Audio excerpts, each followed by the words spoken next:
안녕하세요. 똑똑한 노후TV의 제임스입니다. 오늘은 서울에 살고 있는 1960년생 부부가께서 기초연금을 받으실 수 있는지에 대해서 계산을 해드리는 시간을 갖도록 하겠습니다. 부부께서는 서울의 시가 10억 원 아파트, 시가 표준액으로는 6억 원 하는 아파트에 살면서 주식에 1억 원 정도 투자하고 계십니다.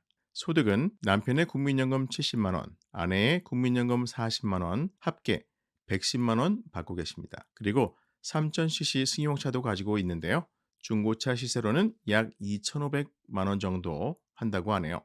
그럼 이 부부는 기초연금을 받을 수 있을까요? 여러분들께서 어떻게 생각하시는지 마음속으로 미리 생각해 보시고 함께 비교해 보도록 하겠습니다. 1960년생 부부의 상황을 정리해 보겠습니다.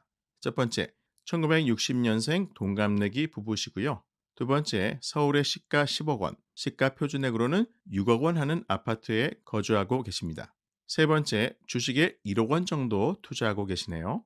네 번째, 국민연금을 남편 70만 원, 아내 40만 원, 합계 110만 원을 매달 받고 계십니다. 다섯 번째, 3000cc 승용차를 소유하고 계신데요. 중고 시세로는 2,500만 원 정도 한다고 합니다. 그럼 지금부터 2025년 기준 부부의 기초연금 수급 가능 여부를 계산해 보겠습니다. 기초연금의 수급 대상 여부를 판단하기 위해서는 소득 인정액을 구해야 합니다. 소득 인정액을 구하는 공식은 소득 평가액 플러스 재산의 소득 환산액입니다. 소득은 평가하고 재산은 소득으로 환산해서 더하겠다는 얘기인데요. 먼저 소득 평가액을 구해 보겠습니다. 오늘 의뢰인 부부의 소득은 국민연금이 전부신데요. 남편의 국민연금 70만 원, 아내는 40만 원, 부부 합계 110만 원입니다. 하지만 국민연금은 기본공제 없으므로 그대로 110만 원을 소득평가액에 반영합니다. 따라서 오늘 의뢰인 부부의 소득평가액은 110만 원이 되겠습니다. 참고로 주식에 투자한 1억 원에 대한 소득 배당이 있다면 소득평가액에 반영된다는 점 기억하시기 바랍니다. 다음은 재산의 소득 환산액을 구해보겠습니다. 기초연금의 재산은 일반 재산과 금융재산 두 가지로 나눌 수 있는데요.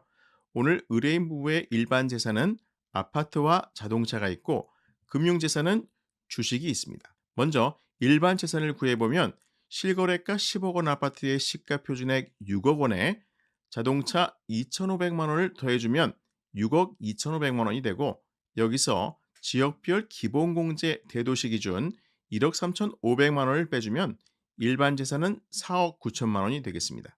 그럼 이번엔 금융재산을 구해볼까요?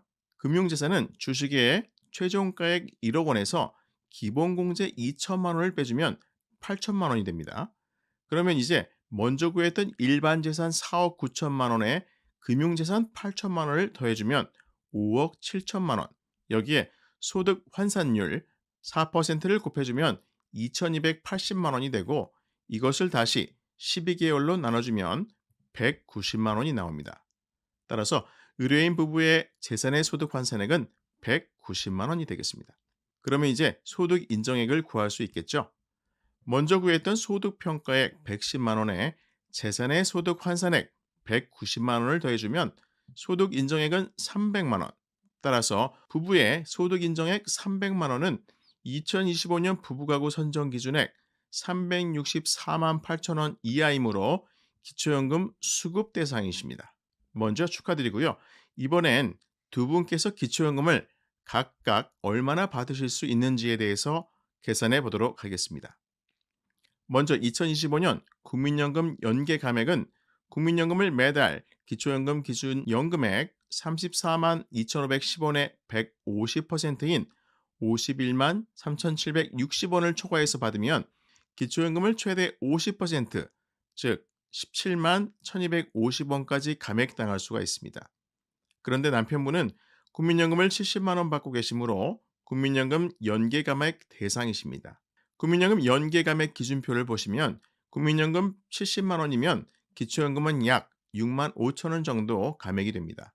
그렇다면 기초연금 34만 2,510원에서 6만 5천 원을 감액하면 27만 7,510원이 되고 여기에 부부가 함께 기초연금을 받게 되면 부부감액 20%를 적용해서 남편분은 최종 기초연금액이 22만 2천 원이 되겠습니다. 이번엔 아내분의 기초연금액을 계산해 보겠습니다. 아내분은 국민연금을 40만 원 받고 계시므로 국민연금 연계감액 대상이 아니시고 부부 감액만 적용하면 되겠습니다. 따라서 기초연금 34만 2,510원에 부부 감액 20%만 적용하면 아내분의 최종 기초연금액은 27만 4천 원이 되겠습니다. 따라서 오늘 의뢰인 부부께서는 부부 합계 49만 6천 원을 매달 25일 받으실 것으로 예상됩니다. 자, 그렇다면 부부께서 현재 주식에 투자한 1억 원을 정리해서 정기예금에 가입한다는 가정을 한다면 과연 기초연금에는 어떤 영향이 있을까요? 혹시 기초연금 탈락하는 것은 아닐까요? 주식과 정기예금 둘 다 금융재산이므로 기본공제 2천만 원은 받으실 수 있는 것은 같은 조건이지만 주식의 경우 배당금, 정기예금의 경우 이자 소득이 소득평가액에 반영이 됩니다. 따라서 주식의 배당금보다 정기예금의 이자 소득이 더 많을 경우 기초연금에 감액되거나 탈락될 수 있으니 예상 소득액을 계산해 보셔야 합니다. 참고로 이자 소득은 이자 소득이 발생한 달이 속한 해의 다음 해 4월부터 기초연금에 반영된다는 점도 잊지 마시기 바랍니다. 만약 주식에 투자한 1억 원으로 점포를 매입해서 임대소득이 발생한다면 기초연금에는 어떻게 반영될지에 대해서도 알아보겠습니다. 기초연금 산정 시 임대소득은 임대사업자 여부와 상관없이 주택임대소득 52.6%, 점포임대소득 51%의 필요경비를 공제받을 수 있고 매입한 점포는 시가표준액을 기준으로 반영되며 대출이 있다면 100% 부채로 공제를 받을 수가 있습니다. 현재 부부께서 3000cc 승용차를 보유하고 계시는데 고급 자동차로 분류돼서 혹시 기초연금액에 탈락하는 것은 아닐까요? 라는 질문도 나올 수가 있겠죠. 고급 자동차의 배기량 기준이 2024년부터 삭제되어서 현재는 차량가액 4천만 원 이상이 아니라면 고급 자동차로 분류되고 있지 않고 차량가액만큼만 일반 재산에 반영이 됩니다. 마지막으로 기초연금 계산 시 자녀의 소득과 재산은 동거 여부와 상관없이 부모의 기초연금에 아무런 영향을 주지가 않습니다. 단 자녀 명의의 시가표준액 6억 원 이상 고가 주택에 함께 살 경우에는 무료 임차 소득이라고 해서 월세에 해당하는 금액을 소득평가액에 반영될 수는 있습니다. 2025년 기초연금 선정 기준액이 작년 대비 6% 인상되었습니다.